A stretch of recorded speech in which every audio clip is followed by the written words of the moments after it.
deixa a glória de Deus te matar, te consumir.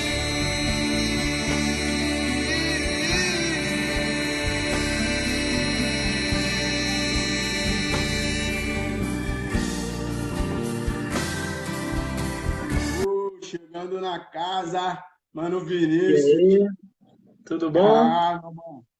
E aí, tá me ouvindo bem? Tudo bem, graças a Deus. Tá me ouvindo tranquilo? Ah, aqui tá assim, eu acho que em nome de Jesus hoje não vai dar Beyblade, não. É só não se empolgar e bater no telefone.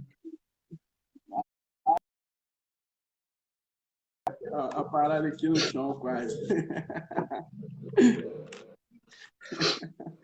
Aleluia. Te exaltamos, Espírito Santo, te convidamos. Vai chamando a galera aí, galera. Tadeu Duarte aí, agora eu vi ali a bolinha. Abraço, meu mano. Estaremos juntos aí no sábado. Chama a galera, que a gente já vai começar. Valeu, galera. Ô, Du, pegou água, tá tudo em casa, tá tudo lindo? Tudo certo. Tô por sua conta. Então já é. Então vamos dar o início aqui. Para quem não sabe, esse aqui é um irmão que Jesus me deu, que é o Vinícius Duarte.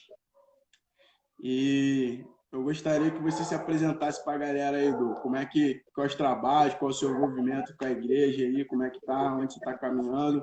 Se apresenta para a gente aí. Bom, gente, meu nome é Vinícius, né? Hoje eu estou envolvido na plantação de uma comunidade local em Rio das Ostras, né? Então estou trabalhando aí, cooperando com os irmãos da Casa de Oração Macaé, né? Na verdade é a comunidade Aliança, mas todo mundo chama de Casa de Oração Macaé. E a gente está ligado a eles em Macaé e estamos desenvolvendo um serviço aqui em Rio das Ostras já há alguns anos, né? E estamos perseverando aí, né? Na comunhão, no partilho do pão, né? E é isso. Ah, agora eu também sou youtuber agora. A gente iniciou um canalzinho no Ah, YouTube, a moleque. gente tem alguns vídeos. Se você tiver interesse no que a gente vai falar hoje, dá uma conferida lá, entra lá, se inscreve no canal que você vai ser abençoado. Ainda tem pouco vídeo porque a gente está começando agora, mas a gente vai colocando mais vídeo e com certeza vai ser uma benção mútua aí para todo mundo. Top, top, topzera. E no final você chama a galera pro canal de novo. Vamos Beleza? ver. A gente vai fazer essa pista de voo como ontem, né? Para quem não sabe, né? Eu congrego na Casa Ministerial Iluminar, né? E tô com a galera aqui hoje, né? Uma parte do Corpo de Cristo. Um beijo para toda a galera do Iluminar. Sou João Paulo, JP, e nós vamos estar falando sobre encorajamento e discernimento, focado no tema do coronavírus aí, e o discernimento para esses dias sobre a igreja e sobre o posicionamento da igreja, né? Em relação a isso tudo. Compartilha aí, fazendo um favor a live com a galera, fazendo um favor, que a gente vai dar início agora. Vamos orar aqui, Du? Vamos lá. Então já é. Ô Senhor Jesus, nós te agradecemos por mais esse dia, agradecemos pelo que o Senhor tem feito em nossos corações, agradecemos pela família que está aqui através de nós, revela em nome de Jesus. Em nome de Jesus, nos usa na simplicidade do teu evangelho poderoso para trazer um momento de conforto e discernimento para a igreja hoje. Eu abençoo o Vinícius para ele ser usado com poder no Espírito e toda a sabedoria do alto. Em nome de Jesus. Amém. Bora! É isso aí, galera. Quem está chegando aí, galera, sejam bem-vindos. A minha amiga Ana Paula também fazer um spoilerzinho, ela vai estar colocando aí no tema aqui, falando sobre missões, vai estar feijoada para abençoar aí as missões aqui em Rio das Ostras. Então, depois você entra aí e compartilha aí, se quiser ajudar. Valeu? Vamos lá, né? Como que eu conheci esse abençoado aí, que é a história? Isso aqui não é um programa, né? Somos pessoas reais, falando de uma vida real, de um evangelho real, sabe? Eu conheci o Vinícius Duarte. Ô, Du, tá dando um pouco de barulho aqui, acho que é do áudio, esse é retorno.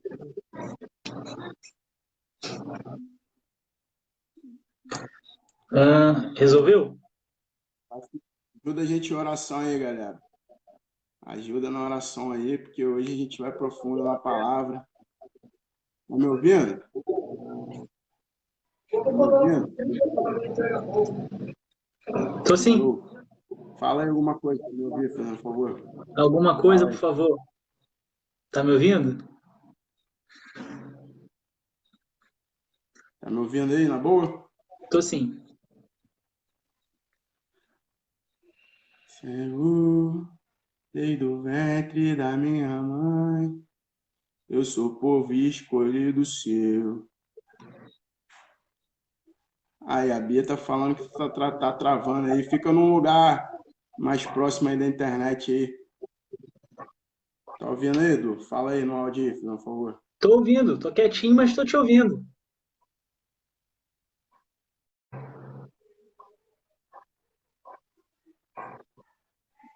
E aí? Fala aí. Tá me ouvindo? Aqui, ó, o Juan tá perguntando qual é o nome do canal, gente. O nome do canal é Serviço Profético. É bem simples, Serviço Profético, você vai achar a gente lá. O chimarrão tá guardado, Agostinho. Então, Tá precisando comprar erva, mas aqui tá difícil achar uma erva boa. ô Du, o pessoal tá falando que tá travando um pouco aí. Acho que não é do sinal aí, não?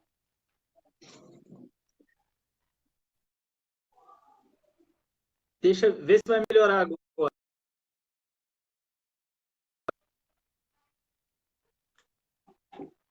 Não dá para fazer muita coisa junto no Facebook, não, mano. Melhorou? Não sei se abriu alguma janela aí. Continua a intercessão com a gente aí, galera, que vai ser fera aí essa live. Tá Melhorou? ouvindo? Vamos Tá melhor? tentar dar sequência aqui. Acho que eu tô te Vai lá. ouvindo melhor. Não, tá beleza então. Tentar dar sequência. Valeu? Vamos dar sequência aqui. Geral tá ouvindo aí? Dá ok aí pra gente, por favor, galera. É isso aí, porque hoje a gente vai falar de coisa forte, palavra aí, sobre coisas espirituais, na palavra e na presença do Espírito Santo. Beleza? Du, vamos lá. Vou deixar o registro aqui, né? Eu conheci o Vinícius, né, cara? Então, com uns 14 anos atrás, trabalhava na oficina do Fabinho e ele estava passando assim na minha frente, assim na Rua Bangu, eu vi ele de boné, barreta, e aí eu falei com o Espírito Santo, que eu congregava na Missão Nova Vida na época, né? E aí eu falei com o Espírito, pô, tem que ganhar uns caras assim, né, cara? Tem que ganhar uns caras assim. E aí, depois eu lembro que eu estava em casa um dia, lendo a Bíblia, né? E eu ia fechar a Bíblia para dormir à tarde. Estava acabando de ler a Bíblia. E aí, aí o Espírito falou comigo, vai para a rua que tem alma na rua. E aí, beleza, né, cara? Eu fui para a rua, parei num salão de cabeleireiro, né?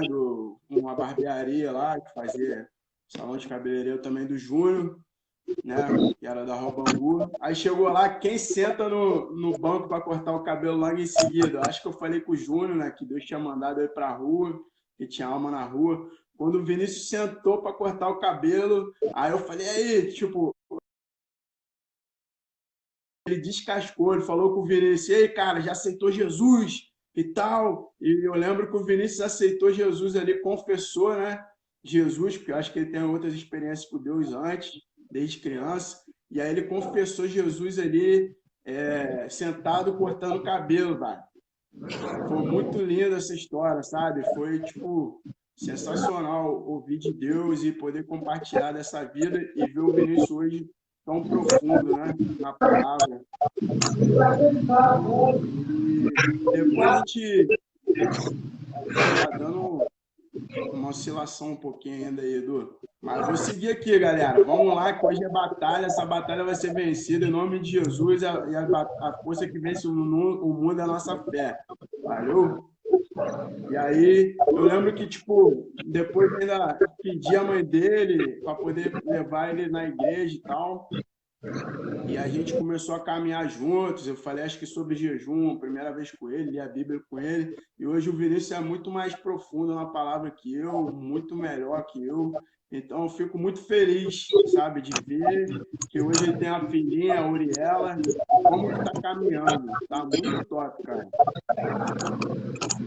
Tá me ouvindo bem, Edu? Tô sim, tô quietinho, mas tô te ouvindo. Fica tranquilo que eu tô Então, ligado em 2 Wi-Fi nos dados móveis. Esse negócio tem que funcionar. amém. Amém, não, mas é porque hoje é a luta, galera. A gente vai falar de batalha espiritual aí, mas sem essa loucura espiritual. A batalha de Efésios 6, dando spoiler. Entendeu? Então vamos lá. Vou fazer uma pista de voo aqui para que você entre na palavra, Edu. Tá bom. E aí, meu cunhado, o Marcos, tamo junto, mano. Te amo. Um beijo para Michelle, minha irmã, que eu esqueci ontem. Vamos para dentro. Vamos fazer aqui uma pista de voo. Nós vamos falar sobre o coronavírus, né, e o discernimento sobre esses dias, né? Isso. E aí me lembrei da tribo de Sacar, né, que tinha o discernimento dos tempos, né, que sabia discernir os tempos e o modo da tribo de Israel avançar, né, que era uma das 12 tribos de Israel, né, e Sacar, se eu não me engano, está posicionada como a quinta tribo. E aí eu lembrei também de quando Jesus fala para o discípulo João, quando os discípulos João, quando eles não são recebidos numa cidade, e aí João fala assim, cara, Senhor, quer que eu ore para que desça fogo sobre eles? E aí Jesus fala, ô rapaz, você não sabe de espírito que você é, não? Você não sabe de qual espírito sois, não? Tipo assim, olha o seu comportamento, cara. É isso aí que é cristão. Isso que é crente, né? Vamos lá. E agora a gente vai abrir aí Efésios 6:12 para dar um pontapé inicial. Na realidade, Efésios 6, versículo 10, só para dar um pontapé, depois o Vinícius continua aí. Finalmente, fortaleçam-se no Senhor e no seu poder. Vistam toda a armadura de Deus para poderem ficar firmes contra esse lado do diabo, pois a nossa luta não é contra seres humanos, mas contra os poderes e autoridades, contra dominadores deste mundo das trevas, contra as forças espirituais do mal nas regiões celestiais. E aí, eu lembro do Feitosa falando ontem que nesse tempo tinha um espírito se movimentando, um espírito de engano, que a galera tá metendo um louco geral aí, a galera tá na apostasia. Ele falou Mateus 24 também. E, cara, eu me sinto muito nesse tempo, que o amor vai se esfriando, sabe? E a gente vai ter que saber fazer essa guerra espiritual sem loucura, né? Ficar falando nome de demônio pro alto aí, mas estar assentado com Cristo nas regiões celestiais. É isso que eu penso, porque Paulo fala aqui que a nossa luta não é contra a carne nem contra o sangue, mas contra os principados e potestades nas regiões celestiais. Nos ajuda em oração aí, em jejum. Quem puder orar em espírito aí, né? Fortalecido aqui, ó. Fortaleça no Senhor na força do seu poder. Vamos cair para dentro, Lu. A palavra está contigo. E o que você discerne hoje sobre o coronavírus e toda essa movimentação no mundo? Fala pra gente. Então, gente, eu tenho visto muitas pessoas achando que é o fim do mundo, né? As pessoas estão vendo corona e estão achando que Jesus vai voltar por causa do coronavírus, né? E a gente negligencia toda a história, né? Com certeza, quem viveu a peste negra na Idade Média também estava desesperado achando que era o fim do mundo, mas a peste negra passou e está todo mundo aí ainda, né? Então, o que eu percebo é que a gente está muito alarmado, né, com o corona, achando que ele é um sinal, um pivô escatológico, mas na verdade não.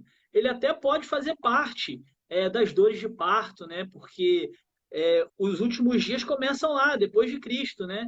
Depois que Cristo morre e ressuscita, a gente já entrou, né, na reta final. Então, todos os eventos que vêm acontecendo, todos eles apontam para o fim.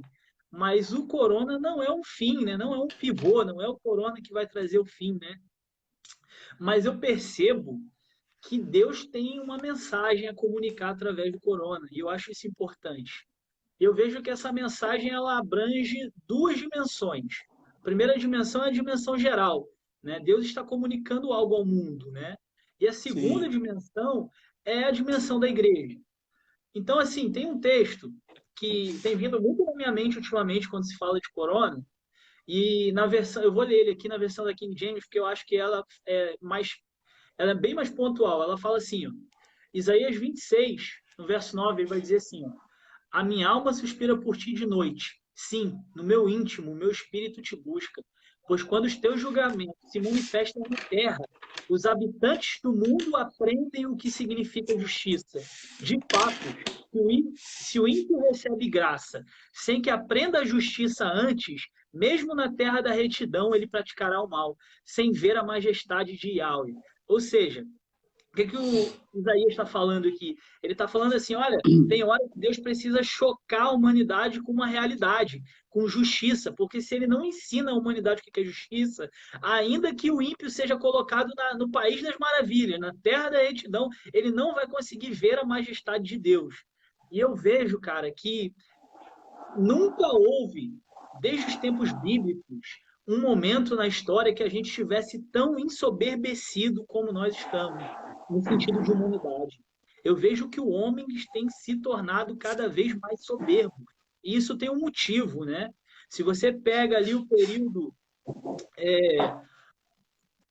do ano 1, né, ali do período da cristianização do mundo, né, você vê que os princípios que sustentam, né, o mundo como a gente conhece hoje, principalmente o mundo ocidental, né, eles foram trazendo humildade, né, para a humanidade. A gente foi pautado por princípios que nos mantinham no lugar, nos mantinham posicionados em Cristo, né, ou dentro dos seus princípios. Mas com todo esse processo de avanço tecnológico, filosófico, científico, a necessidade do homem de se apartar de Deus tem o tornado cada vez mais ensoberbecido, né? A gente tem sim. abandonado, né, a teonomia, que é o governo de Deus sobre nós, e temos buscado autonomia. Nós mesmos queremos nos governar, queremos ser os donos da É, verdade. Para isso a gente inventa um monte de filosofia, né? A única forma da gente poder justificar a nossa livre vontade de fazer o que quiser é se a gente começar a excluir Deus da equação. Então aí você vai ver filósofo falando que Deus está morto, você vai ver um monte de postura que ela é diretamente oposta, né, ao caminho dos princípios e da tradição que a gente carrega até aqui. Isso tudo é, de fato, né, uma movimentação escatológica.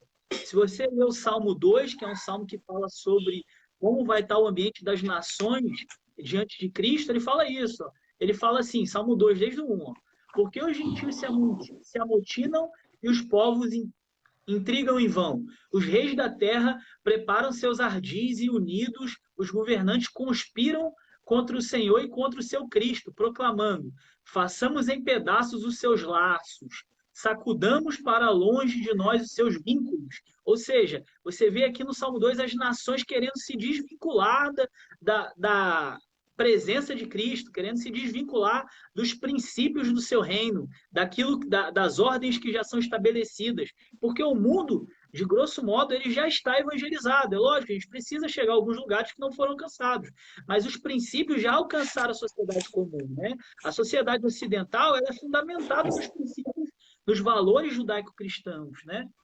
Então, tudo que a gente vê hoje de ideologia, de pensamento, é um esforço nosso, né, como humanidade, para se apartar desses princípios, né? Para cair de vez, chegar no fundo do poço de vez e ainda pegar uma pá e cavar mais, entendeu? Então, assim, a gente vê um esforço, né? Tem um os, conceito da sociologia, né? Tem o Zygmunt Bauman que vai falar que a gente não está vivendo uma pós-modernidade, ele diz que a gente está vivendo uma modernidade líquida. O que isso significa? Ele Sim, está falando que agora tudo é líquido e fluido. Os relacionamentos, as relações de trabalho, os princípios, tudo é muito líquido, tudo passa muito rápido. Na verdade, o que ele está querendo dizer é que nós estamos decaindo, né? A gente está se sim, tornando pessoas, estamos deixando de ser pessoas que vivem em profundidade, estamos nos tornando pessoas superficiais, pessoas hedonistas, que vivem para si, para o seu desejo, para aquilo que acham que é certo, né?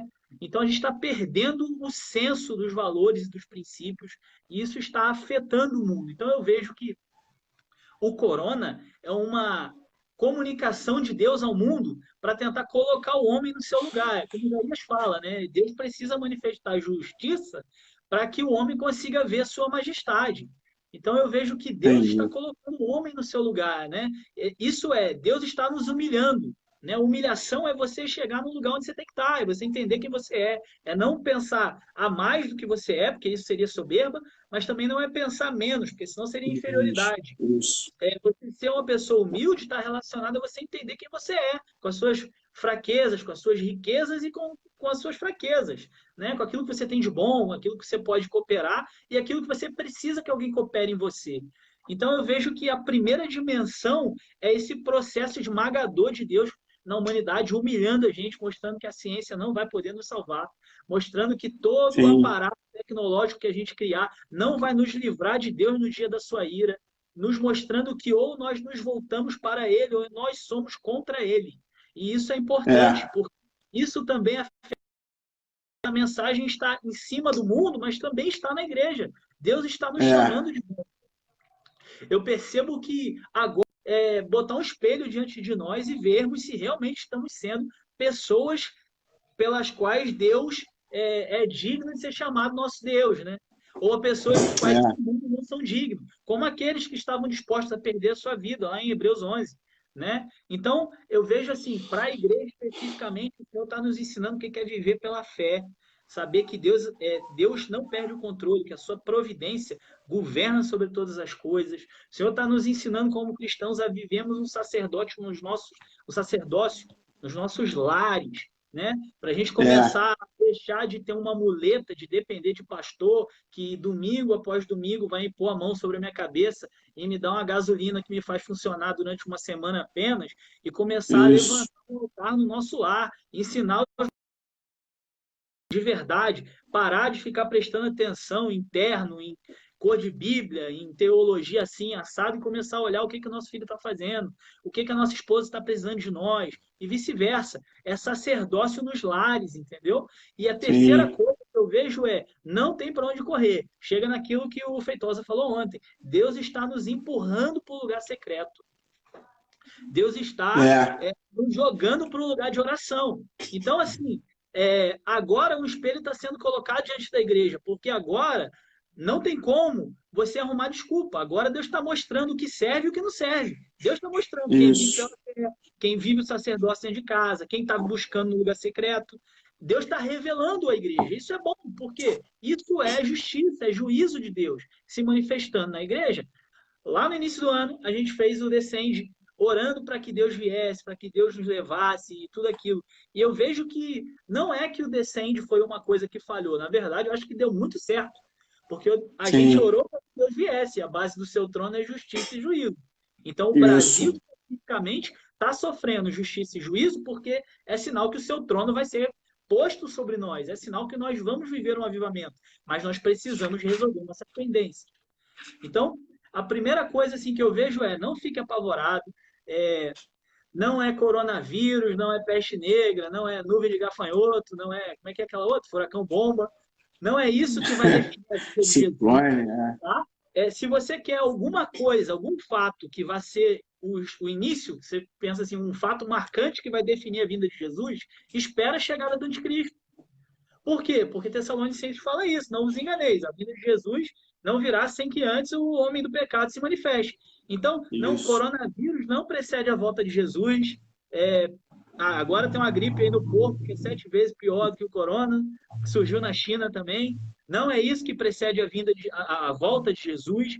Fique atento que o anticristo vai surgir a qualquer momento. Aí surgiu o anticristo, São 7 anos contados, é só esperar Jesus estar de volta. Fique feliz, tenha desejo de ver a profecia se cumprindo. Não trabalhe contra a manifestação do anticristo. Não seja apoiador dele, mas não trabalhe contra, entendeu? Não fique orando para Deus apartar de nós a tribulação, porque quanto mais tempo demora para a sua Isso. vida. E a Amém? palavra fala sobre Pode falar. a palavra fala sobre a pressão da vinda do Senhor, né? A gente, Pedro, acho que é Pedro, né? Que a gente pode apressar a vinda do Senhor. E por um tempo a igreja orou, né? Que nada de ruim acontecesse, né? Porque queria viver um triunfalismo, né? Então, Sim. eu acho que é muito pautado aí no que você falou, só para a gente continuar acrescentando no que você está falando. Esse Efésios 10 aí, fortaleça-se no Senhor na força do seu poder, sabe? Aquele que é santo, santifique-se ainda, em Apocalipse, né? E vamos continuar, Edu, vai desenvolvendo. Bom, então acho que assim, o marco escatológico que a gente precisa é só esperar o anticristo, gente. Vai fazendo o seu, vai vivendo com Jesus todo dia, entendeu? Buscando, desenvolvendo essas coisas de vida pela fé, sacerdócio nos lares, lugar secreto. Uma hora ele vai aparecer. A gente tem indícios na Bíblia, né? Por exemplo, se você pegar o livro de Apocalipse, quando você vai estudar hermenêutica, tem um princípio chamado crítica textual. E na crítica textual, você busca a intenção do autor. Então, por exemplo, se eu pego o livro de Apocalipse, vão ter termos no início que tem que ter o mesmo significado no fim. Por quê? Porque é o mesmo autor. Talvez, por exemplo, quando eu pego Apocalipse, e lá vai falar que as duas testemunhas são as duas oliveiras, e você vai lá para o Romano, e fala que Deus tem duas oliveiras, talvez você caia no risco de confundir, mas você pode pensar que são autores diferentes. Então, as ideias são diferentes. O que Paulo está falando sobre oliveira lá em Romano não é a mesma coisa, né, que Deus está falando através de João em Apocalipse. Mas, em Apocalipse, existem termos que estão no início e no fim que dão indício. Por quê? Porque devem estar falando a mesma coisa. Então, quando você pensa em anticristo, só para não ficar vago o que eu estou falando, eu vou Sim. citar 2 textos para vocês fazerem conciliação. Olha só. Quando você vai lá em Apocalipse 2, na carta para as igrejas, tem uma igreja chamada Pérgamo, certo? Na igreja de Pérgamo, Jesus começa falando assim, ó, conheço o lugar em que vives, onde se encontra o trono de Satanás.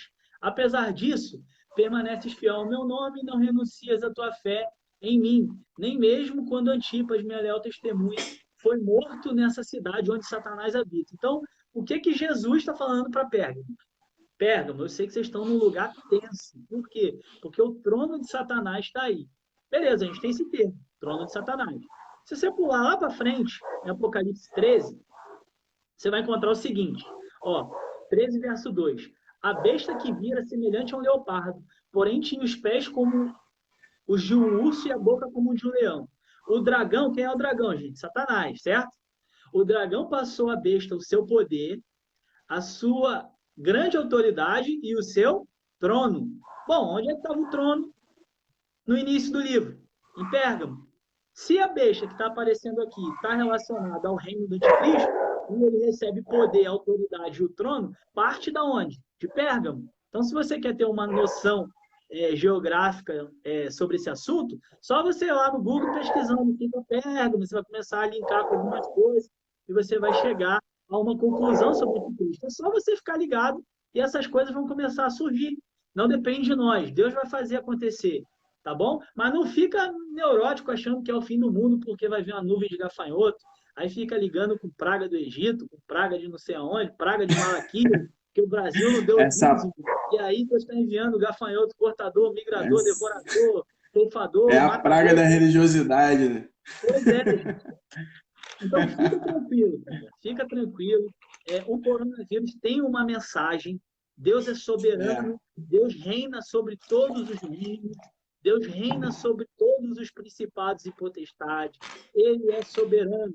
Ele está comunicando uma mensagem, mas esse fato pelo qual Deus está comunicando a mensagem não é o fim do mundo. Então, não perca a calma, não perca a fé, fique em paz que vai dar tudo certo no final. É isso aí. Beleza? Bom, partindo da ideia, de que o coronavírus não é o pivô do fim do mundo, né? O fim do mundo não é semana que vem. Eu queria, então, falar um pouco do que eu tenho percebido no âmbito um pouco maior, assim, né? No âmbito, acho que, internacional, né? É, por assim dizer. E para falar disso, eu queria lembrar o que está lá em Hebreus 11, que diz assim, ó, pela fé compreendemos que o universo foi criado por intermédio da palavra de Deus. E aquilo que pode ser visto foi produzido a partir daquilo que não se vê. Aqui a gente tem um princípio. Qual é o princípio? Tudo que é visto parte de algo que é invisível, certo? Isso. Tudo que acontece no mundo, existe algo invisível que a sustenta, certo? Esse é um princípio. Então, se a gente olha hoje para o que está acontecendo no mundo, não só o corona, mas aquelas revoltas por causa daquele homem que foi morto, pisaram no pescoço Do dele, Floyd. George Floyd. Você vai ver essas Isso. lutas de esquerda com direita, essa polarização, essa briga Isso. de narrativa. Cara, isso tá uma loucura, entendeu? E se você vê como funciona e como é que está essa briga, você precisa se lembrar que as coisas não estão começando na região onde tudo é visível.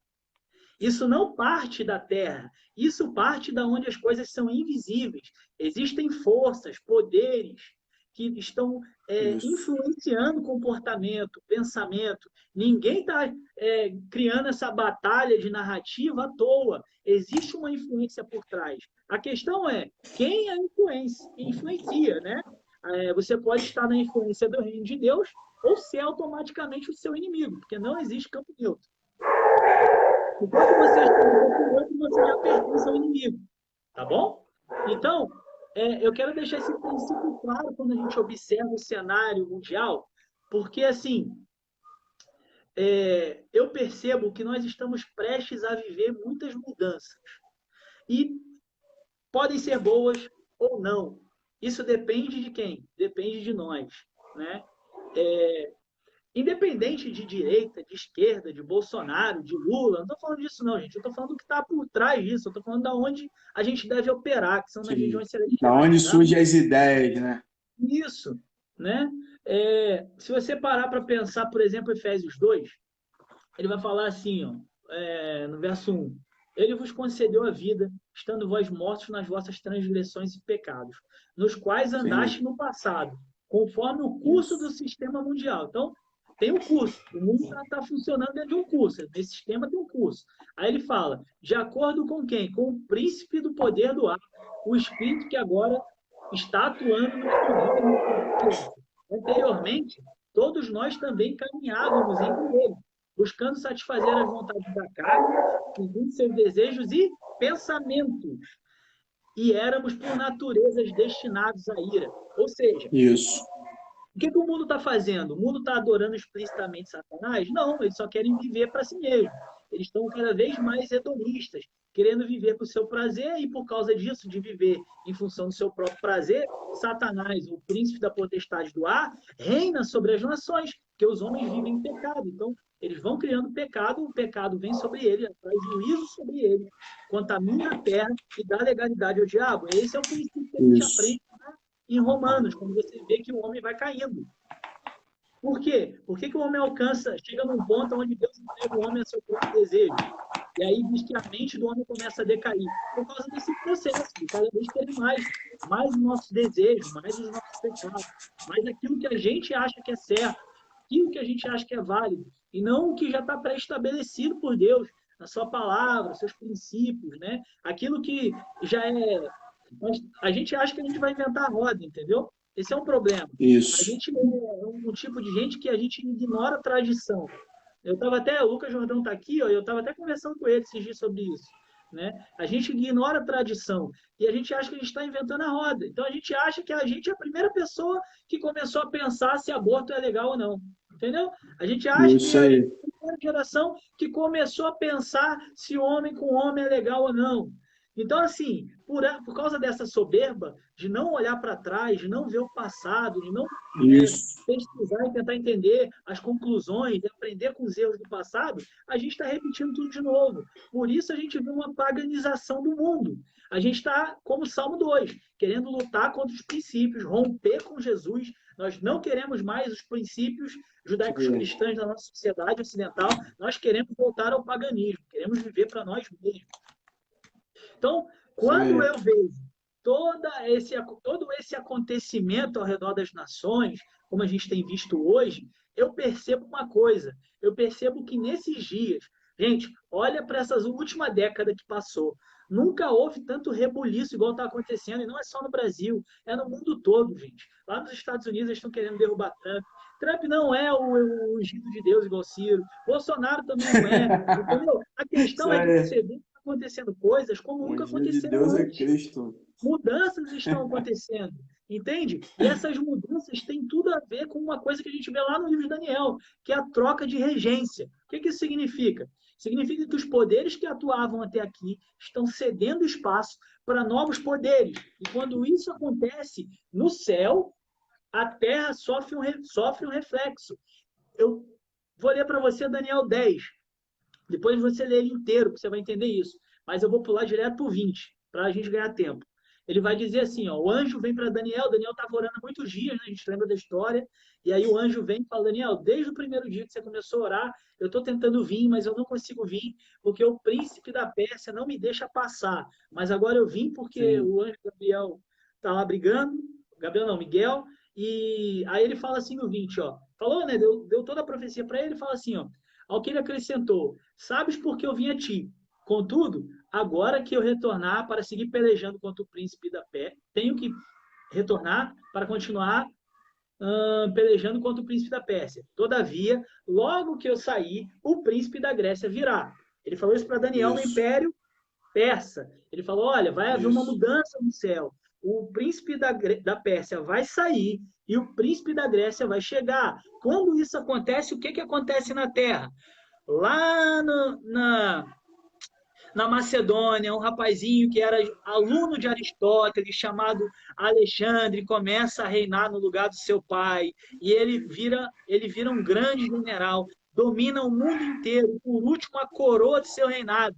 Ele destrói a Babilônia, onde é a sede do Império Sírio. Sim. Então, o que está acontecendo? Isso é força exclusiva de Alexandre o Grande, Alexandre Magno? Ele que é o todo-poderoso que está derrubando o império diante de si? Não, querido. É uma mudança de registro aqui, ó, onde a gente não vê, nos lugares que são invisíveis. É o princípio que a gente falou lá.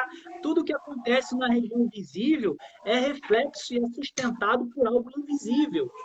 Isso. Então, quando a gente chega em Daniel e a gente vê isso, a gente vê claramente que quando muda algo no céu, algo acontece na terra. Então, gente, esse momento que a gente está vivendo é decisivo. Por quê? Porque esse monte de coisa que está acontecendo, essa briga toda, isso tudo é uma batalha espiritual, uma batalha que vai definir os próximos anos, dependendo de quem vencer, dependendo daquele que for amarrado e daquele que for liberado. Eu vou chegar nisso. Mas fique atento, porque muita coisa vai mudar.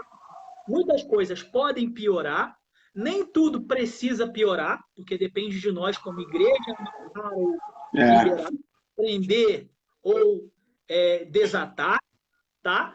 A gente sabe que daqui para o fim a tendência é de piora, mas nem tudo precisa piorar, depende de nós. Então nós precisamos ser igreja ativa. Amém? É isso Tranquilo? aí, Edu. Isso aí, Edu. Então, É, eu quero falar um pouquinho sobre nossa posição como igreja, né? E falar um pouco sobre a obra de Cristo, para que a gente possa entender como dar respostas significativas nesse momento que a gente está vivendo. Alguém perguntou qual a parte de Romanos. Eu vou ter que dar uma olhada e te respondo, mas na verdade, Romanos você tem que ler ele desde o início, ele é um processo, ele vai falando sobre a queda de forma processual.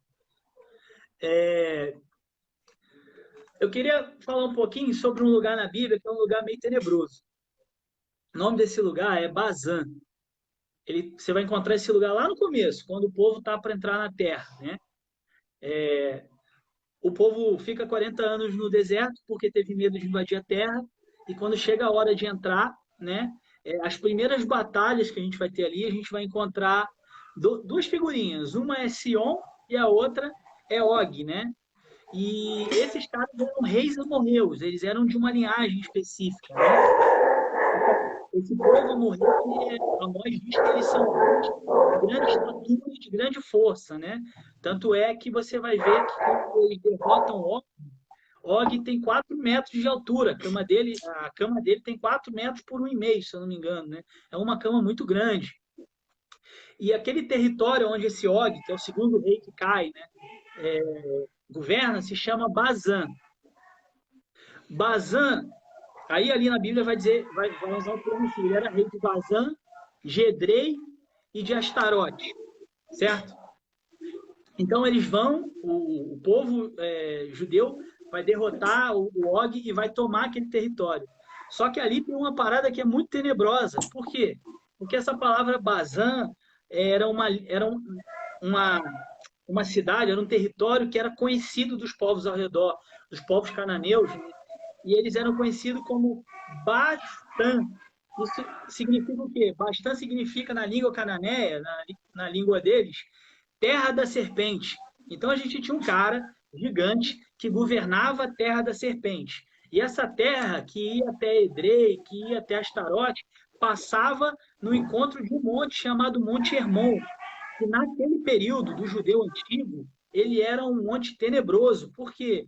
Porque na literatura judaica, assim como no livro de Enoque, e até você vai ver isso no escrito dos apóstolos, lá na frente, em Pedro, em Judas, você vai ver ele citando esse fato, né? Que é a questão de onde os filhos de Deus desceram e tiveram contato com as filhas dos homens. Está lá em Gênesis 6. Tem uma polêmica sobre isso, mas se você for pensar de forma histórica, tá? Como eu disse, veja a tradição. Você vai ver que desde sempre se pensou dessa forma. Depois que a gente tenta fazer conciliação, porque o sobrenatural choca a nossa mente. Então a gente quer dar uma resposta lógica para as coisas e fica criando teologia para justificar. E aí o que acontece em Bazã? Bazã, dentro daquela mitologia e na cabeça de um judeu do Antigo Testamento, ele era um lugar importante. Ele era a terra dos Refaíns, um povo alto, um povo gigante. Só que o Refaim, na Bíblia, é considerado como gigante. Porém, na cultura dos povos ao redor, o Refaim não é somente o gigante, mas Refaim também são os espíritos dos grandes reis do passado que morreram. São fantasmas, são espectros. E aí, aquele território de Bazã é considerado como a entrada do submundo. Para você ter noção, o Refaim é considerado homens que morreram, espíritos, fantasmas. Se você descer aquele período, aquele território ali de Bazã, você vai chegar num vale chamado Vale dos Refaíns. Esse vale tem um estreito que liga a um segundo vale, chamado Vale de Gerrinom. Vale de Gerrinom significa Vale dos Filhos de Rinom. Mas a palavra Gerrinom, em grego, o vale se transformou em Gehenna, que significa inferno. Então...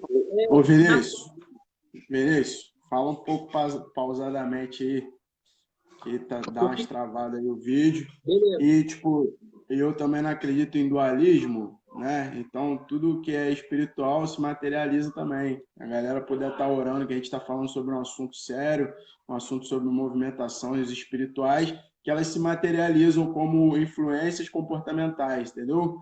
Vai Sim. lá, Vale de Bazã. Então, Genom, aliás. esse território de Bazã, dentro da mentalidade de um judeu do Antigo Testamento, era um território muito tenebroso, né?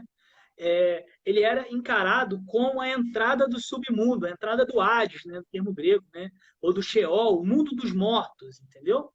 Era um local onde tinha uma questão meio tenebrosa, tá entendendo? Era considerado o lugar onde os anjos que caíram, os anjos que não guardaram o seu principado, lá de Pedro, lá de Judas, que está falando disso, é aquele lugar onde esses anjos desceram para ter contato com os humanos. Aquele é o lugar onde os filhos dos homens tiveram contato com... onde os filhos de Deus tiveram contato com as filhas dos homens. Então, ali era um lugar carregado de energias espirituais, entende? E aí, o que Como acontece? fosse um portal espiritual, né? Exatamente. Se você, por exemplo, pegar Isaías 14, que vai falar da queda de um carinha chamado Estrela da Manhã, que a gente traduz para Lúcifer, entendeu? Você vai ver que no final ele vai falar assim, você vai ser lançado aonde? no mundo dos mortos. E aí ele fala que quando Satanás é lançado no mundo dos mortos, os grandes reis do passado, os gigantes, começam a se levantar para recebê-lo no mundo inferior, no submundo. Olha só, isso está em Isaías 14. Então, essa ideia de reis se levantando para recebê-lo é exatamente esses espíritos, os tais dos refaíns, que geograficamente na cabeça de um judeu do Antigo Testamento está localizado naquele território. Por que isso é importante, Vinícius? Isso é importante porque você precisa pensar que os judeus do Novo Testamento conheciam tudo isso. Lá no nosso canal tem um videozinho curtinho que eu postei sobre como Jesus sabia o que o Pai ia fazer. É um vídeo que fala sobre o princípio de estudar a palavra para poder entender o que Deus vai fazer. Quando você chega lá em Mateus, Mateus 16, Jesus vai pegar os discípulos e vai levar eles para um lugar chamado Cesareia de Filipe. Quando chega em Cesareia de Filipe, Jesus vai perguntar assim para eles: e aí, o que o pessoal diz que eu sou? Aí uns dizem Elias, outros dizem é profeta, não sei o quê. Aí ele vai olhar para os caras no verso 16 e vai falar assim: e aí? E vocês? Quem dizem que eu sou? Aí Pedro vai falar: tu és Cristo, filho do Deus vivo. Aí Jesus vai falar: muito bem, não foi carne nem sangue que te revelou, mas meu Pai que está no céu. Ou seja, você teve uma conexão espiritual agora, você recebeu uma revelação mesmo, uma palavra de Deus. Aí ele vai falar assim, ó: desta maneira eu te digo que tu és Pedro, sobre esta pedra edificarei a minha igreja. As portas do Hades, do inferno, não prevalecerão contra ela. Eu te darei aqui a chave do reino dos céus, e o que ligar na terra haverá sido ligado no céu. O que ligar na terra haverá sido desligado no céu. Bom, o que tem de mais nisso? Primeiro, Jesus começa a falar da igreja, tá? Embora a Igreja Católica ache que essa afirmação, que a pedra pela qual a igreja seria edificada é a pessoa de Pedro, né? Nós, reformados, entendemos que a pedra pela qual a igreja é edificada é a revelação de que Jesus é o Filho de Deus. Isso é consenso em comum, né? A revelação de que Jesus é o Filho de Deus é a revelação na qual a igreja está sendo edificada. Porém, o que é importante é que ele chega para os discípulos e fala assim: olha, as portas do inferno não prevalecerão. Sabe por quê? Porque nesse lugar onde ele levou os discípulos, esse lugar que no Novo Testamento é chamado Cesareia de Filipe, é exatamente o território de Og, o rei de Bazã, ou seja, o lugar onde os judeus do Antigo Testamento pensavam que era a entrada do inferno. Então Jesus leva os discípulos à entrada do inferno e fala para eles assim: olha, vocês são a minha igreja, vocês vão ser edificados através do conhecimento de que eu sou filho de Deus. E as portas do inferno, aqui onde a gente está, não prevalecerão contra vocês. Isso. Gente, porta não é um instrumento de ataque, é um instrumento de defesa. Ele levou os apóstolos para a entrada do inferno e falou: gente, entra e acaba com tudo. Eles não estavam falando assim: olha, fica escondidinho quando a porta do inferno vier contra você, você vai defender. Não é isso. Quando abrir a porta do inferno, sai correndo. Pois é, não é isso. Jesus leva os caras para um lugar onde era considerado tenebroso, um lugar que era espiritualmente difícil, e fala assim: olha, eu trouxe vocês aqui na escuridão para que vocês entendam que as portas do inferno não vão prevalecer e que vocês têm poder para fazer o quê? Para atar e desatar coisas no céu, que é onde tudo se move. Em seguida ele fala isso para Pedro, não é? Em seguida, é o mesmo texto. Então, gente, o que eu quero mostrar com isso? Eu quero mostrar que Jesus está dando poder para a igreja para atar e desatar coisas no céu. Se a gente está vendo que o inferno está crescendo nesses dias, que está uma bagunça, uma loucura espiritual, uma guerra de ideologia, de narrativa, de sei lá o quê. Gente, Jesus nos deu autoridade nas regiões celestiais. Nós podemos muito bem orar para repreender coisas e orar para trazer coisas, para que a vontade de Deus seja feita na terra como feita no céu. Nós temos esse poder. A igreja é a única instituição de Deus que tem essa autoridade. Tudo que está fora da igreja funciona de forma invertida. É do céu para a terra. Nós somos a única instituição que está na terra e tem poder de influenciar o que acontece no céu. Por quê? Porque nós não somos da terra. Agora nós somos do céu. Nós estamos aqui de papai. Então, Porque nós, em a Cristo, nova né? criatura que Deus está fazendo em nós, ela é espiritual, ela não simplesmente humana, sabe? Eu não sei, como eu explico isso sem cair no dualismo? A nova criatura que Deus está fazendo na gente, ela é espiritual, ela não é carnal. Ponto. Que é o Eu jeito que vai falar. tenho, ô, Du, eu tenho até um pensamento que eu tenho que quando o homem peca, a gente fica ao avesso. O espírito fica pequenininho, a alma grande e a carne prevalece, sabe? E quando você volta para o projeto original, o espírito está por cima de tudo, o espírito está por cima da alma e a alma é por cima da carne. Volta para o realinhamento. É como se nós estivéssemos do avesso e Cristo puxasse para fora quem a gente realmente é. Sim, é uma boa alegoria. Pô. Pensamento. Mateus 27, gente, vai falar do momento que Jesus está na cruz. Eu acho que isso é importante a gente refletir. Mateus, ele é um cara, eu até acho que eu falei isso nesse vídeo lá do canal. O livro de Mateus, ele começa, Mateus tem uma preocupação, né? Ele tem uma preocupação de mostrar como as profecias do Antigo Testamento se cumprem em Jesus. Então, desde o capítulo 1, ele vai falar: Jesus estava em tal lugar, se mudou para outro, e cumpriu-se a palavra que dizia isso. Jesus estava em tal lugar, fez tal não sei o quê, cumpriu-se a palavra do profeta que fazia não sei o quê. Então, a gente vê que Mateus ele tem uma preocupação em mostrar como Jesus cumpria as palavras que eram entregues a respeito dele. Amém? Na narrativa da crucificação de Cristo, ele segue esse mesmo padrão. Eu vou ler a narrativa e depois eu vou comentar. Olha só. Mateus 27, verso 35, diz assim: E aconteceu que após a sua crucificação, dividiram entre si as roupas que lhe pertenciam, jogando sorte. E se acomodaram ali para vigiar. O vigiar, no caso. Acima de sua cabeça fixaram por escrito a acusação forjada contra ele, que é: Este é Jesus, rei dos judeus. 2 ladrões foram crucificados com ele, um à sua direita e outro à sua esquerda. E as pessoas passavam e lançavam-lhes impropérios, balançando a cabeça. Outras versões vai dizer meneando a cabeça. E exclamavam: Ó tu que destróis o templo em 3 dias e reconstróis, agora salva-te a ti mesmo. Desce desta cruz e seus filhos de Deus. Do mesmo modo, os chefes dos sacerdotes, os mestres da lei e os anciãos zombavam dele, vociferando: Salvou a muitos, mas a si mesmo não pode se salvar? És o rei de Israel? Desça agora da cruz e passaremos a crer nele. Pregou sua confiança em Deus, então que Deus salve neste instante. Se verdadeiramente pois afirmou: Sou filho de Deus. Igualmente o ultrajavam e os ladrões que ao seu lado haviam sido também crucificados. Então, presta atenção, gente. Então, dentro desse ambiente, profundas trevas caíram sobre toda a terra, do meio-dia até as 3 horas da tarde.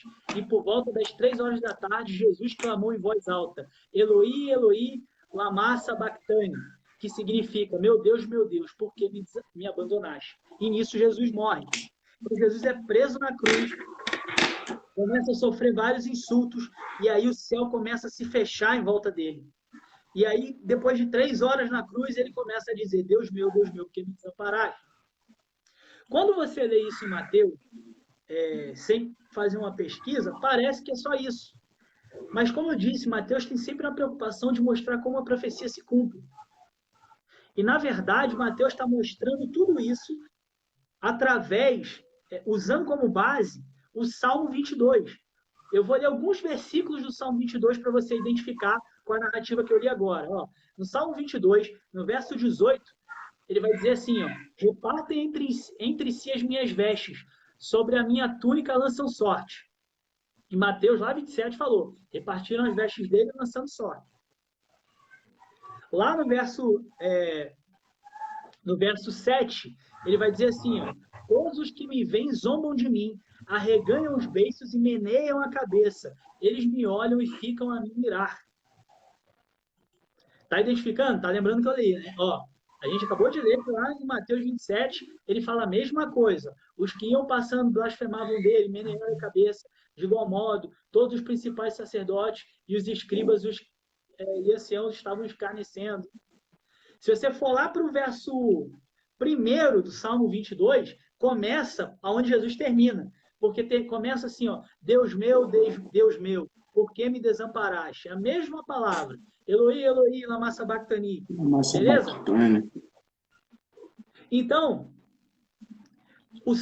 essa passagem de Mateus 27, ela está ligada ao Salmo 22. Tranquilo? Agora a gente chega na polêmica. Por quê? Isso não está em Mateus, mas está no Salmo 22.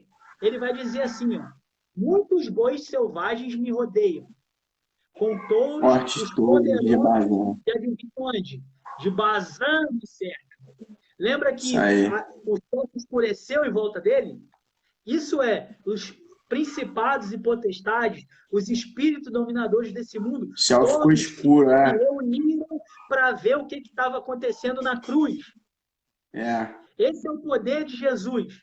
Por quê? Porque é aqui que vai se cumprir Colossenses 2, que diz, ele cancelou a escrita de dívida que consistia em ordenanças, que nos era contrária, e ele removeu completamente, pregando aonde? Na cruz. E despojando as autoridades e poderes malignos, fez deles um espetáculo público, triunfando sobre eles todos na cruz. Ou seja, juntou aquela multidão de capetaiado em volta de Jesus, os demônios tudo em volta para ver o que estava acontecendo, e Jesus fala, Deus meu, por que me desamparou? E daqui a pouco ele suspira e morre. E quando ele suspira e morre, ele começa a saquear o poder do inimigo. E a Bíblia fala assim, ó, fala que ele despojou essas autoridades. Despojar, aleluia, eu despojar o João Paulo, eu pegar e arrancar o fone de ouvido dele e tomar para mim. Isso é despojar. Então, na cruz, quando ele reúne os principados e potestades ao redor dele, Jesus está falando, os homens são meus. E ele está tomando a humanidade para si. Ele está despojando os principados de volta, né? Esses principados e potestades que tinham domínio sobre as nações estão sendo saqueados por Jesus. Jesus está tomando de volta os homens para si. Isso é publicamente. Ele está pegando de volta homens de toda tribo, povo, nação. Não é mais uma palavra. Já não depende mais de Israel. Já não depende mais da nação que ele criou para si. Porque agora ele está tomando homens de todo povo, tribo, língua e nação para ser dele, para ser sacerdócio real. Isso está lá em Apocalipse 5. Jesus comprou com o seu sangue homens de todo povo, tribo, língua e nação. Glória a Deus.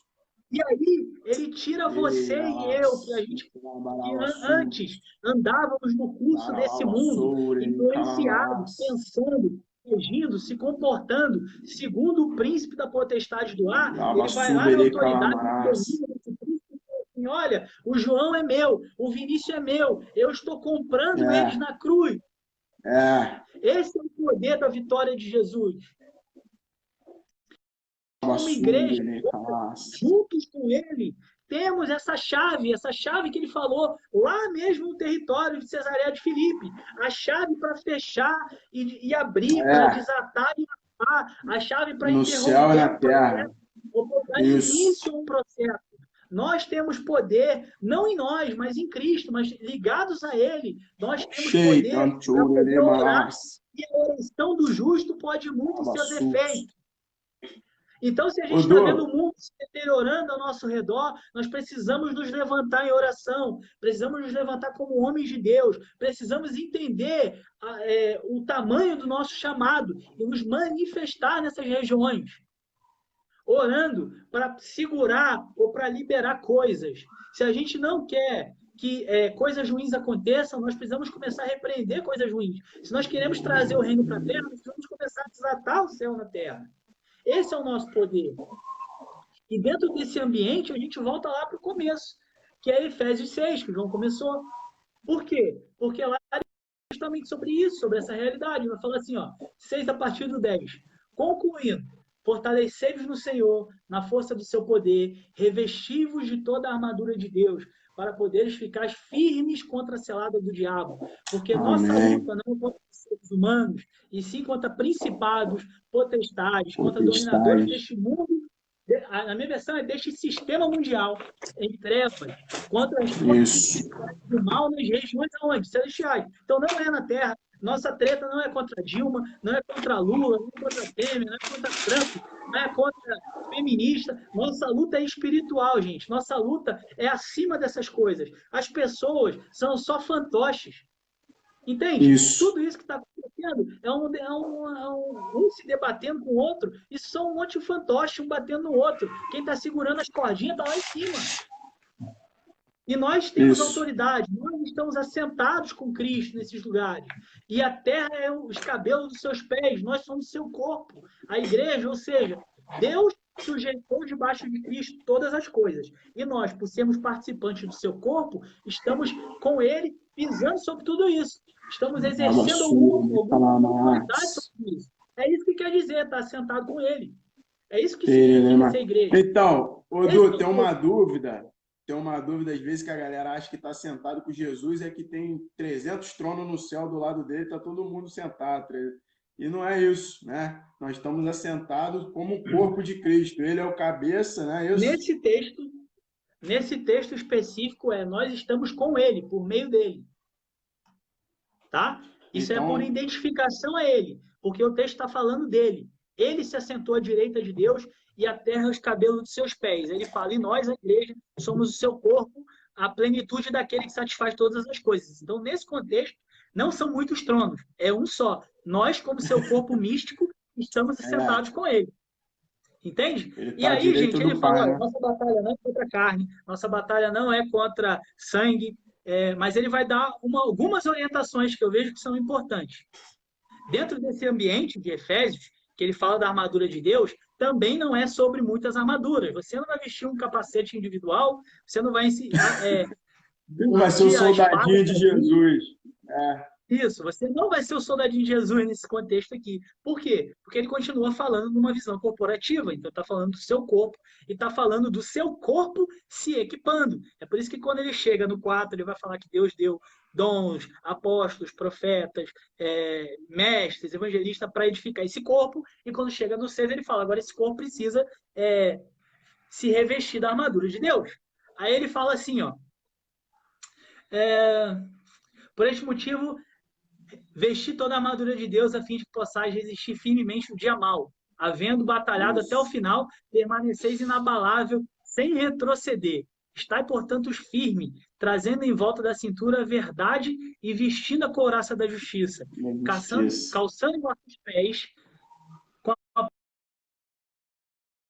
embraçando sempre o escudo da fé, com o qual podereis apagar todas as setas inflamadas do maligno.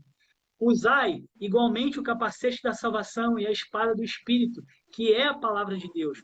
Orai no Espírito em todas as circunstâncias, com toda petição e humilde insistência, tendo isso em mente, vigiai com toda perseverança na oração por todos os santos. Ou seja, ele está dando aqui para a gente 6 coisas que nós precisamos nos equipar como igreja. Verdade, justiça, o evangelho da paz, o desenvolvimento da fé, o conhecimento da nossa salvação e saber manejar a palavra, que é a espada do Espírito. Isso, então, e fazendo um gancho. Pode falar. Fazendo um gancho, que essas lives surgiram a partir do encontro que eu tive com o Senhor, e ele me falou, no momento de oração, ele me falou para mim ter coragem e me deu a visão de uma espada, né? Com uma silhueta azul, assim, uma espada, né? Que é tanto a palavra de Deus, é assim...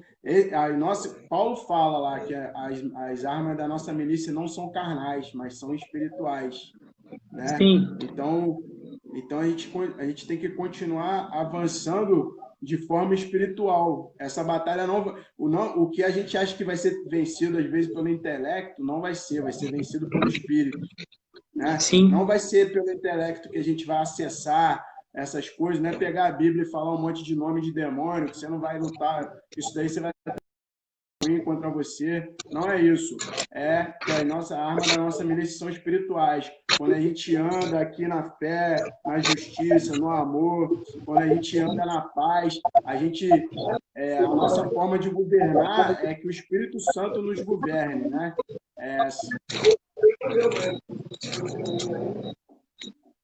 Pode falar. Então, Tô procurando cara, aqui um negócio para mostrar.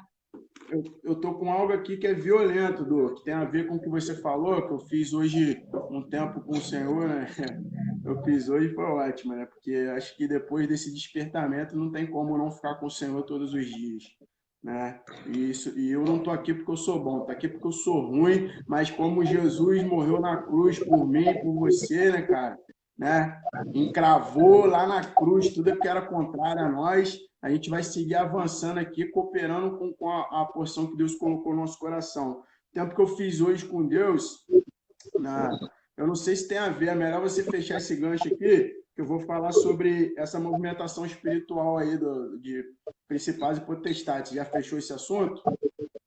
Então, o que eu quero enfatizar hoje é que a gente precisa nos pautar por esses 6 princípios, porque são eles do modo como a gente sobrevive. Preste atenção, ele fala que a nossa guerra, tá? A nossa luta, a nossa guerra não é contra a carne e contra a sangue.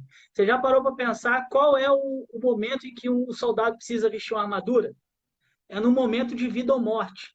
Ou seja, se você não se fortalece nesses princípios, a morte é certa. Nós estamos vivendo dias de guerra, então nós precisamos, se queremos continuar vivos fisicamente e espiritualmente, nós precisamos nos fundamentar de volta nos princípios, porque são esses princípios que o mundo está lutando para se desvencilhar. São esses É, princípios que o povo de Salmo 2 está dizendo: rompamos com o Messias, vamos sair de debaixo da sua autoridade, vamos abandoná-lo. E Deus vai de cima, ri dele e fala: eu já coloquei o meu ungido, eu já escolhi o meu rei. Então, querido, não é uma coisa para você não é uma coisa para você tratar de forma leviana.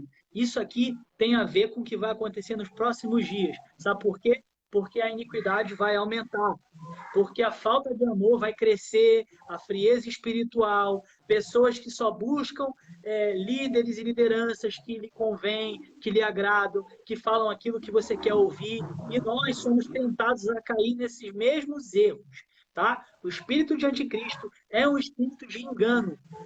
A palavra anticristo significa aquele que é contra Cristo ou aquele que se coloca no lugar de Cristo. As duas traduções servem. Então, existe um cara que vai se manifestar. E quando ele se manifestar, a gente vai ter um período de 7 anos até a volta de Jesus. Tudo bem? Mas o espírito de anticristo já está no mundo. Ou seja, os espíritos enganadores que vão se colocar no lugar de Cristo ou que vão lutar contra Cristo operando nesse mundo. Eu, você e todo que mundo que está ouvindo aqui precisa ficar atento. Por quê? Porque se nós não orarmos, se nós não vigiarmos, nós seremos enganados também.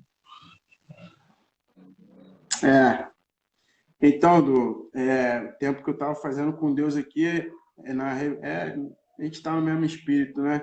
Salmos 74, versículo 10, aí Gil Marreta, tamo junto, batendo forte na cabeça do capeta, é o slogan dele.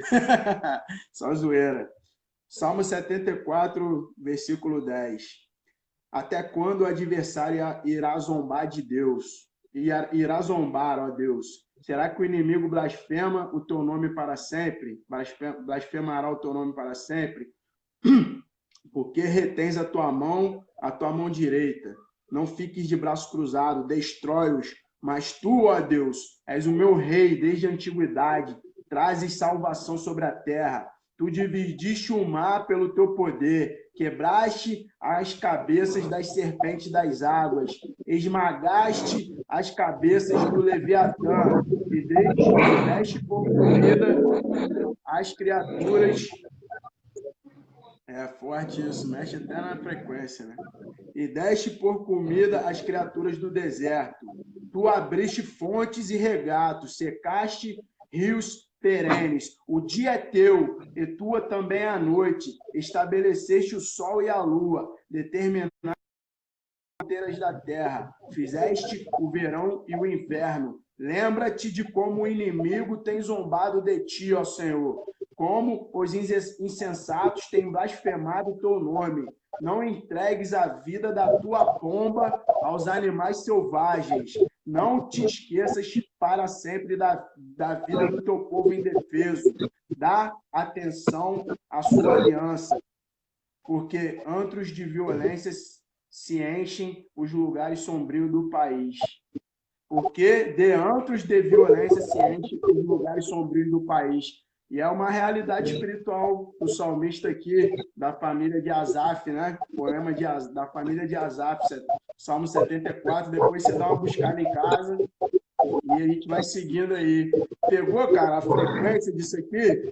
Deus está falando, está exaltando o nome de Deus, está falando que dele vem a nossa salvação, está falando que ele esmagaste as cabeças do Leviatã. Então, é isso aí, cara. Não é para a gente ficar escondido. Porque a palavra diz que sobre os ombros de Jesus estavam os principados, e o principado está sobre os seus ombros. Sabe? Cristo não é menor do que ninguém. Cristo não é menor, ele é maior, sabe? Só que ele é a nossa justiça. Então, nós precisamos realmente estar nos submetendo ao amor dele. Eu quero só responder uma pergunta. Alguém perguntou aonde estava escrito em Romanos. Aí eu disse que é um processo. Por quê? Porque o livro de Romanos está falando sobre a queda da humanidade. Está falando como o homem vai se deteriorando, vai caindo. Lá no capítulo 1 mesmo, no verso 18, ele vai falar assim, ó, pois a ira de Deus se revela do céu contra toda a impiedade e injustiça dos homens, que impedem a verdade pelo poder da injustiça. Então, esse impedir aqui é exatamente aquilo que ele falou da igreja. Ela tem poder de impedir ou de desatar. Esse é o mesmo termo. E essa palavra aqui, esse artigo aqui, ó, que ele fala assim, contra toda, no grego, ele é um artigo que pode significar também contra cada. Significa, então, o que o verso 18 está dizendo? Ele está falando que para todo o mal que o homem faz na terra, cada vez que o homem peca, para cada pecado que ele faz, ele atrai a ira de Deus sobre si. Essa é a leitura certa do texto de Romanos 1,18. Aí quando você chega lá no 8, por quê? Porque está falando da queda da humanidade. Então está falando, o homem foi pecando. Cada pecado que ele foi fazendo, ele foi atraindo ira sobre ele. Aí chega presa por causa daquele que a sujeitou. Ou seja, o homem, quando vai pecando e vai atraindo ira sobre si, ele perde o poder sobre a criação. E aí a quem é dado esse poder? É só lembrar lá de Mateus 4. Né? João, é Mateus 4 mesmo. Jesus no deserto sendo tentado pelo diabo. Né? Ele fala assim, se prostrado me adorar, te darei todos os reinos, porque todos foram dados a mim. Isso aí. Então, príncipe desse mundo, né? E conforme a gente vai crescendo e o tamanho, o volume dos nossos pecados vão aumentando, cada vez que a gente vai pecando, a gente vai acumulando o peso de ira sobre nós. É por isso que você vai ver, por exemplo, a promessa de Gênesis 15 a Abraão, e ele vai falar assim, Abraão, eu vou te dar uma descendência. E essa descendência vai dominar o território dos amorreus, que é aquela região ali que eu falei, de Canaã no início. Mas ele fala assim, antes disso, vocês precisam ir para o Egito e passar 400 anos lá. Então, lá em Gênesis 15, só ler. Aí ele vai falar assim, por quê? Porque ainda não se completou a medida da iniquidade dos amorreus. Ou seja, Deus falou, eles estão pecando, eles estão acumulando ira, mas vai chegar um momento que eles vão passar do meu limite, da minha graça. Aí eles estão autorizados a cair. Então... É isso. Sodoma e Gomorra passou por isso também, né? Exatamente. Isso acontece em toda a Bíblia, você vai ver. Parece que Deus está até calculando. O pecado sobe até o céu. Pode falar. Tem uma medida de ira, né? Que vai enchendo a ira e aí Deus traz juízo, né? Quando sobe a medida. Sim. Você vê que Deus ainda é paciente, né? Com todos nós, né? Deus nunca tem os cálices da ira em Apocalipse. A pessoa vai aumentando, vai enchendo os cálices, ele transborda e chibata come. E aí já era, filho. Depois do leite derramado, já era. Mas então, gente, graças a Deus por Cristo Jesus que nos livra. Graças a Deus porque Ele levou sobre si o escrito de dívida que era contra nós, e pegou esse escrito de dívida, pregou na cruz e nos tomou da posse do diabo, da posse dos espíritos e da potestade do ar, para que hoje, como pessoas que são membros do seu corpo, a gente consiga viver como Jesus viveu. Então, independente disso, que às vezes eu começo a falar que a gente vai pecando e vai atraindo ira sobre si, alguma pessoa pode estar se sentindo condenada nesse momento. Eu vou te dizer uma coisa. Lá na cruz, quando Jesus pregou, ou melhor, quando Deus pregou Jesus na cruz, quando Deus olhava para Jesus, ele não estava olhando para Jesus. Quando ele olhava para Jesus, ele via você e eu, e a ira que era destinada a mim e a você foi derramada sobre ele lá. Sabe para quê? Para que hoje, quando ele vê você e eu, ele olhe para você e olhe para mim e não nos veja, mas veja o Jesus que deveria estar lá na cruz. E é por isso que a ira não nos alcança hoje. Tem um link também na palavra que quando Deus nos entrega as nossas próprias paixões, se eu não me engano é Romano, é essas pessoas que estão entregues à ira de Deus. Por Sim. isso que as pessoas vão passar batido até pelo coronavírus, cara. E vai achar, não morri, tá tranquilão, vai continuar acumulando pecado sobre pecado, como se nada tivesse acontecido. Tá ligado? Porque Deus os entregou suas próprias paixões. Mas Sim. o juízo é aquilo, né, cara? Alguns tipos de juízo de Deus demoram um pouco mais, mas vai chegar, né? E para nós que estamos em Cristo, não há condenação nenhuma para aquele que está em Cristo Jesus, daquele que não anda mais segundo o pecado, né? Mas tá sendo guiado pelo Espírito de vida, entendeu? Sim. Então, gente, eu li esse tanto de Bíblia só para mostrar para vocês que eu não estou falando heresia. Mas no fundo, o que eu quero dizer para vocês é o seguinte, gente, nós estamos vivendo um momento de transição. Muita coisa vai mudar e nós precisamos, nesse momento, nos voltar para o lugar de oração como igreja, como corpo de Cristo, orando para que a vontade dele seja cumprida e orando para que aquilo que nos for mostrado, que não compete à vontade de Deus, para que isso seja paralisado. Porque existe um range, a gente prova chamar isso de contínuo, entre a vontade de Deus e aquilo que é feito. Não que o que é feito não seja a vontade de Deus, porque ela é sempre a vontade de Deus. Mas se nós nos posicionamos para orar, então nós vamos acontecer coisas que não vão entrar na vontade de Deus. É basicamente isso. Eu sei que a fé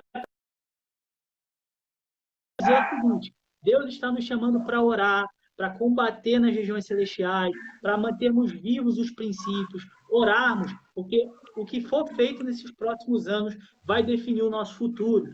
Então, assim, a percepção que eu tenho do mundo é nós estamos sendo bombardeados por ideologia, por comportamento, por sentimentos. Isso. Nós estamos sendo rodeados pelos espíritos das trevas, por fake news e tudo mais. Nós precisamos agir como igreja. É hora da gente começar a se levantar em Cristo, pelo amor de Deus, em Cristo.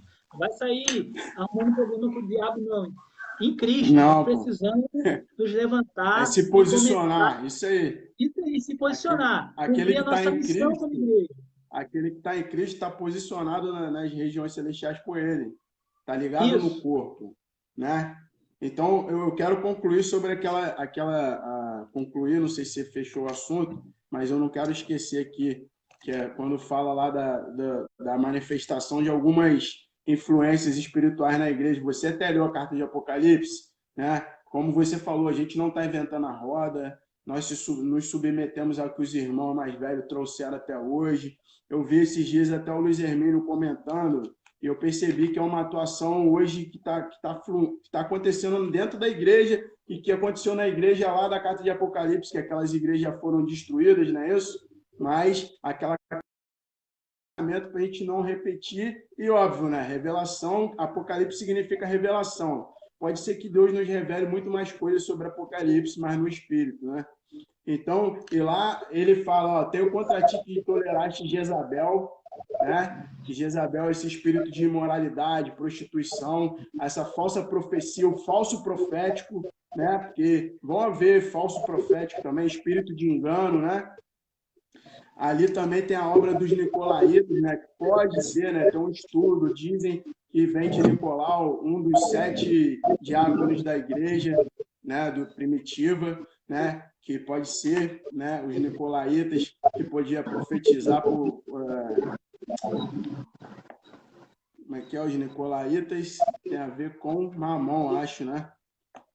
Não sei se é isso. Os Balaão. nicolaítas tem a ver com Balaão. Balaão, que É, o Balaão foi a parada de profetizar por dinheiro, não é isso? Eu acho que tem Balaão, a o ver com negócio é o Balaão. seguinte, lá em Pedro vai dizer que esses homens vão seguir a doutrina de Balaão.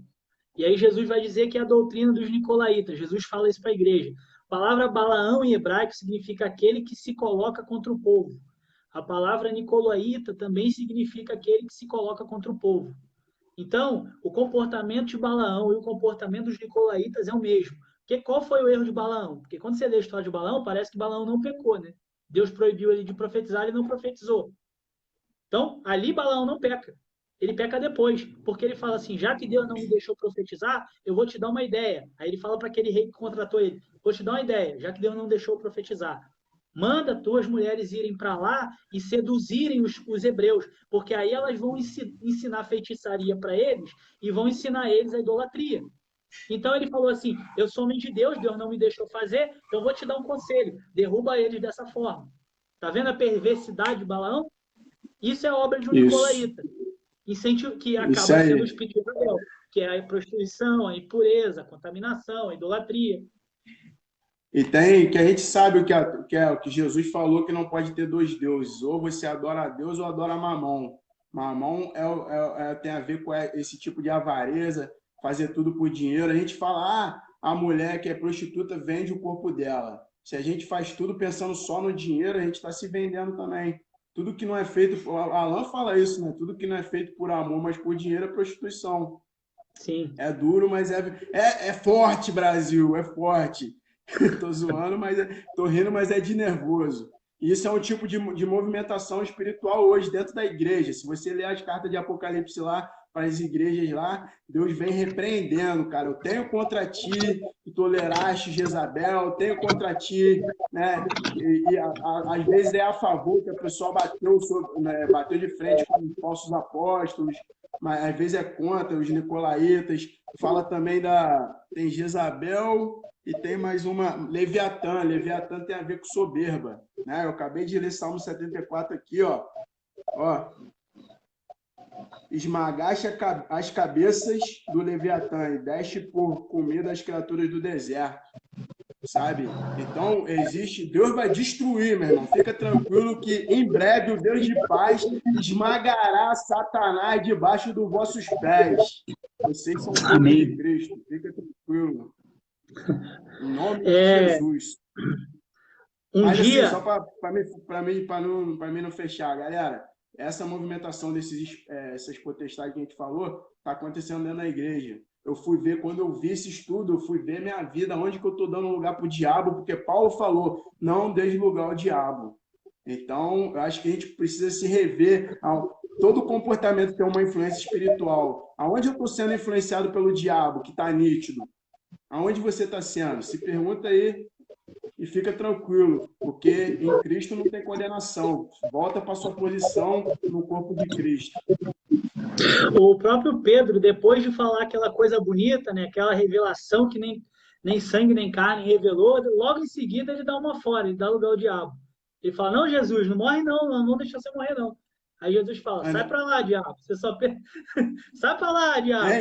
Isso, você só pensa nas coisas da carne. O que é dar lugar ao diabo? Andar na carne. E aqueles que estão na carne não agradam a Deus, está escrito também. Né? Gente, eu quero encerrar o que eu tenho para falar, só quero lembrar uma história, está lá em 2 Reis 6. Eliseu e Geazi, né?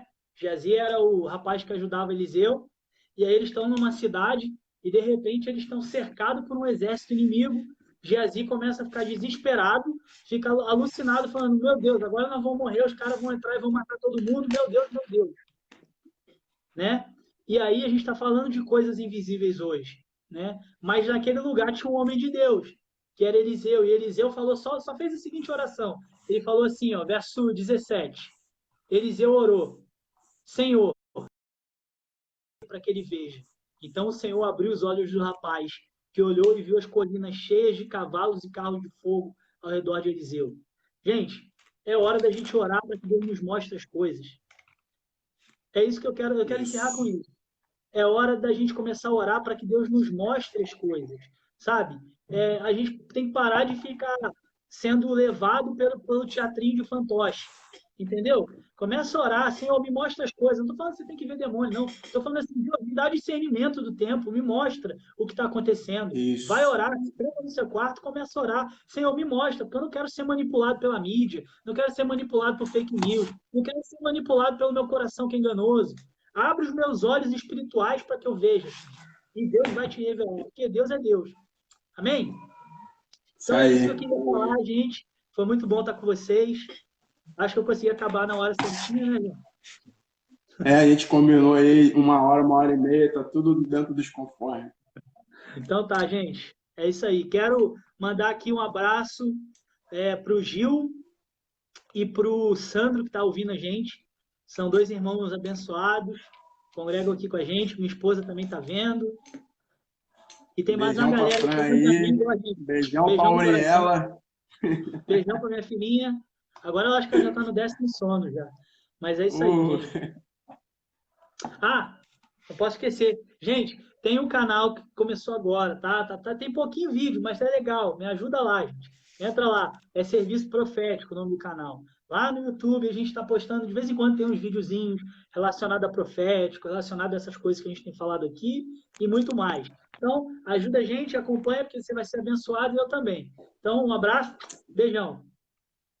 Show? Valeu, Du. Obrigado pelo Beleza? serviço. Acredito no que você carrega, né? E é isso, cara. Tem que falar agora é a Amém. gente se sujeitar a Deus. Sair correndo agora, mano, e fazer um tempo com Deus. Vamos lá, mano. Vamos lá. O céu te espera de braços abertos. O pai tá assim, ó. Vem, vem, filho amado. Ô, Du, faz um favor, ora pra gente terminar aí, faz um favor. Vamos orar. Pai, Senhor, primeiro de tudo, nós agradecemos, Senhor, por esse fim de tarde, Senhor. Oramos para que a sua presença seja o centro das nossas reuniões, seja o centro dos nossos movimentos, Senhor. E tudo que a gente faça seja ao redor da sua presença, Senhor. Seja pautado pela sua pessoa, Jesus. Nós oramos para que o Senhor comece a tirar de nós tudo aquilo que a gente faz que não é pautado pela sua presença, Senhor. Amém. Senhor, nós oramos para que o Senhor abra os nossos olhos para que a gente veja aquilo que o Senhor quer nos mostrar, Pai. Nós oramos para que o Senhor nos dê discernimento, Senhor. Realmente que a gente alcance o status como a tribo de Issacar, pessoas que estavam aptas a discernir o tempo e, portanto, sabiam agir de qualquer modo e qualquer tempo, porque sabiam o que estava acontecendo, Pai. Nós oramos por isso, Senhor. Abre o nosso discernimento espiritual, Senhor. Nós sabemos que nós estamos caminhando e a nossa salvação hoje está mais próxima do que quando cremos. Por isso nós oramos, Senhor. Não nos deixa perder tempo nesses dias. Ensina-nos o caminho, Senhor. Lembra-nos o lugar onde caímos essa noite. Nos traz arrependimento, Senhor, para que a gente mude a nossa mente. Não haja mais uma mente que é de acordo com os valores desse mundo, mas comece a agir com a mentalidade de Cristo, com a mentalidade do seu reino, Senhor. Em nome de Jesus, abre os nossos olhos para a gente ver as ciladas do diabo à nossa frente, para a gente ver os manjares, os pratos de lentilha que estão sendo fornecidos, oferecidos a nós. Eu oro pelos irmãos que estão nesse momento nos ouvindo e que têm tido dificuldade, que estão caindo no pecado, que têm se sentido cativos do diabo, Senhor. Eu oro no nome de Jesus para que o Senhor se faça presente hoje na casa desses irmãos, Pai. Eu oro em nome de Jesus para que o Senhor o alcance agora, onde quer que ele esteja, Senhor. Em nome de Jesus. E eu oro para que o seu poder venha sobre ele, poder para vencer o pecado, Senhor. Poder para poder buscar mudança de vida, para buscar arrependimento, confissão, Senhor. Encoraje esse irmão e fortalece esse irmão para abrir a mão, para abandonar de vez o pecado e seguir contigo, Senhor. Em nome de Jesus, Pai. Essa é a nossa oração essa noite. Em nome de Jesus. Amém, Senhor. Te agradecemos. Amém. É isso aí, galera. Foi surreal. Muito obrigado, Du. Nada, mano. Tamo junto. Abração, Obrigado. pessoal. Ó, Valeu. Quando o dia chegar, todo olho verá o Filho de Deus, inclusive você. A glória de Deus é a marca de Deus, mediante a qual os anjos vão te escolher. Quem subirá?